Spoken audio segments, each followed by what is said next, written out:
এত এই 4,000 সালান টোকে হয় না। ঘুরে ঘুরে কি ওই সাংবাদিক জ্বালা।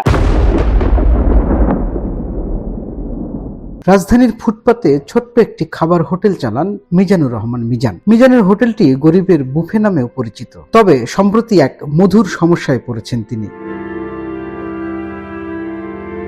দিনের পর দিন অসংখ্য ক্যামেরা আর মাইক্রোফোনের যাতনায় অতিষ্ঠ হয়ে উঠেছে তার দৈনন্দিন জীবন। প্রতিদিন সংবাদ মাধ্যমের ক্যামেরা আর কন্টেন্ট ক্রিয়েটরদের ভিড়ে বিরক্ত, ক্লান্ত তিনি।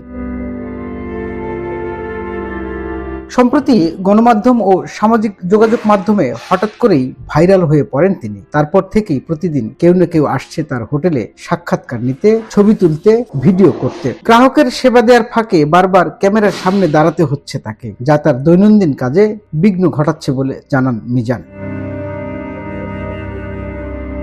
মিজানুর রহমান, চাঁদপুর ডিস্ট্রিক্ট, থানা হাইমচর, গ্রাম গন্ডামারা। আমি ভাইরাল বুঝি না। আমি যেরকম বাদ ব্যস্ত আছি এরকম সবার খেজমত করতাম চাই। রিক্সা driver, van driver, auto driver, রিক্সা ড্রাইভার, ওনাদের এরকম খেজমত করতে চাই। হয়েছে এতদিন হয়েছে, এখন একটু কমে গেছে, ওনার হয় না। এখন তো মানুষ কম, এত এই 4,000 সালান টোকে হয় না।